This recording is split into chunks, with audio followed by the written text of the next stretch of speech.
All right, it's been a minute since I've uploaded anything here, but it's for good reason. I've been busy, really busy, but in the best way possible. I've been working on something that's been a dream of mine for a while now, and it's starting to take shape. So in the time that I've been away, I've locked in on a new goal, a very large goal, that can change my life in ways that I can only imagine. And what is that goal? It's becoming a full-time digital nomad. So first off, what is a digital nomad?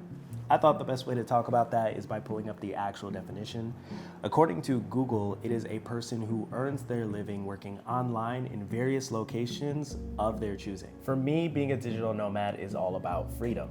Freedom to pack up my laptop and work anywhere I want, like the cafe that I was at just 30 minutes ago, or halfway across the world. But there's also another side of it for me, which is prioritizing travel. As an adult, I've made it a large point to explore as many new places as I can. And that's because traveling has always fueled my creativity, it's always kept me grounded, and it always adds new perspectives into my life.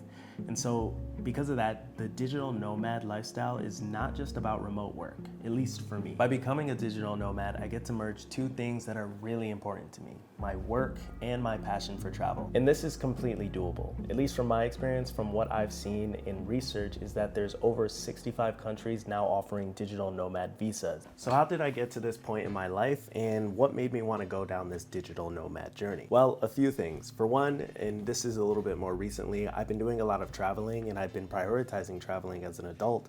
So because of my experiences doing that at the moment, it's just made me a lot more, I would say, excited to live that lifestyle. It's something that I'm trying to make real. To talk about that, I'm gonna walk you guys down memory lane and just talk about my background. So originally I started out in college as a pre-med student, and I dropped out because I wanted to seek a lifestyle that was more freeing. I wanted to live in a city. I wanted to do a lot of other things that I couldn't do if I stayed in school. And that's when I ended up in advertising/marketing. And working at an agency, I learned a lot of skills that I use today, still with different clients and things like that. From my agency, I moved into UX design, which really helped me pick up some additional skills that are even more beneficial. And they actually coincide with my advertising/digital marketing skills. And so what I'm realizing is that there's a lot of digital skills that actually go together, and the value that those skills bring for other people is worth a lot. Not only that, but currently I work in a corporate environment, and as much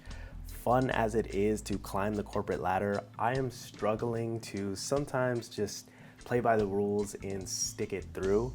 I find myself realizing that I don't know if I can completely work for someone else. And it's really difficult because I have a lot of ideas and sometimes a lot more efficient ways to go about things, but that's not always the path that we'll take, which is really frustrating. So currently I'm working a full-time job as a UX designer and also doing freelancing through my design studio with digital marketing and UX design combined. So that's what I'm doing currently. And there is one other thing that I do want to mention.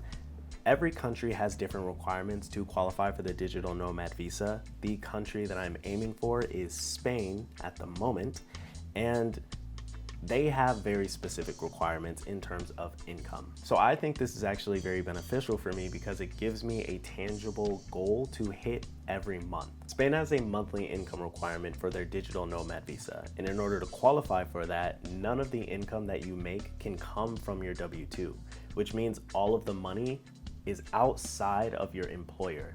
So it has to come from 1099 or freelance work. And so because of that, I had to start my design studio. The requirement, at least for me, I think is really good because it's forcing me to get off my ass and make sure that this becomes a real thing.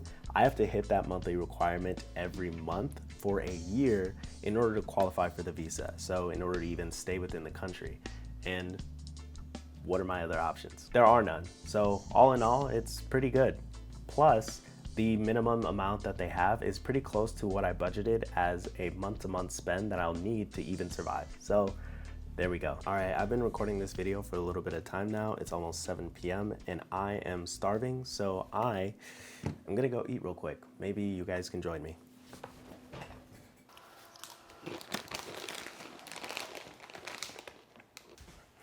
All right.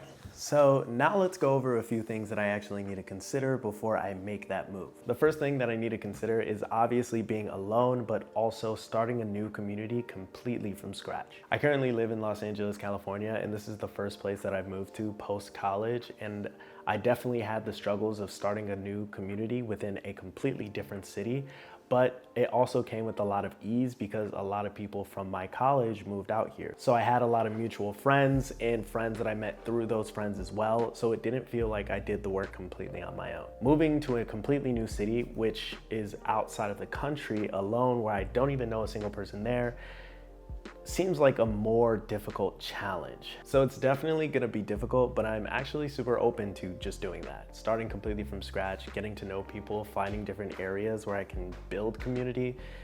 I think it's super exciting and not something that should make me shy away from the opportunity of experiencing a completely new city, completely new culture, and completely new country. One thing that is the most important and something that I cannot ignore to prepare for it is full financial independence.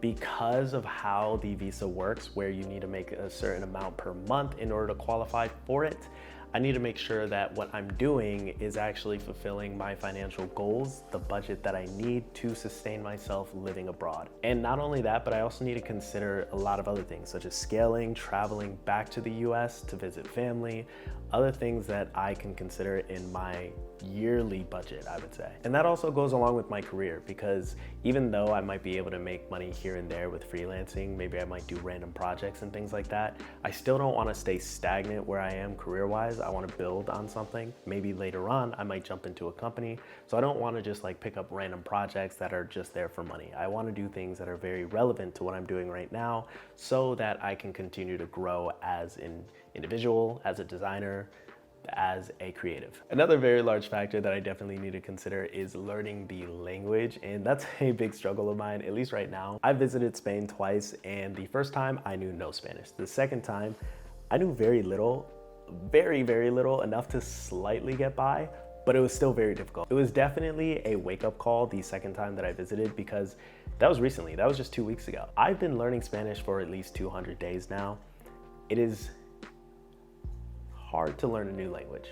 It's very difficult to learn a new language. It's crazy because everyone there, the standard is to be bilingual, and then you just meet multiple people who are like speaking 3 languages, sometimes 4, sometimes even more, and that just makes me feel so untalented, and I'm just like, man, I really need to speed up. So that's exactly what I'm trying to do. I started working with a tutor, and I'm trying to make sure that I get through a certain amount of lessons per day and practice for at least 30 minutes per day using various methods. I'm using a ton of different things. So if you actually want to know how I'm doing that, let me know in the comments down below, and I can let you know the resources that I'm using to learn Spanish. If you also have any suggestions, please let me know as well, because I'm trying to learn as fast as possible and as much as possible. I definitely know I'm gonna learn a lot when I'm living there, but just anything that can help me prepare before I get there. I'm assuming that I'm gonna have to deal with a lot of officials and do a lot of paperwork, and also maybe deal with individuals that don't speak English as well, or maybe not at all. So it'll definitely be very useful if I can communicate what I need in Spanish.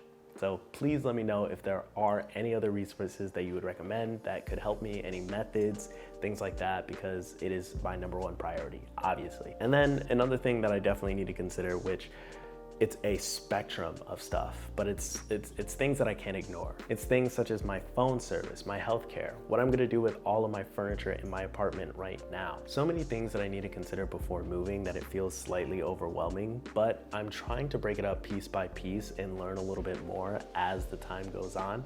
Because if I were to try to do it all at once, I would definitely probably be way too overwhelmed and just, who knows, might just have a breakdown right then and there. That's all to say that there's so many things that I need to prepare and consider before moving, but I will do all of that within time. And I'm gonna document all of that along with my journey all on this channel. So if you're very interested in watching how I achieve that goal, please make sure to subscribe and hit that like button and let me know what type of content could be helpful for you in the future.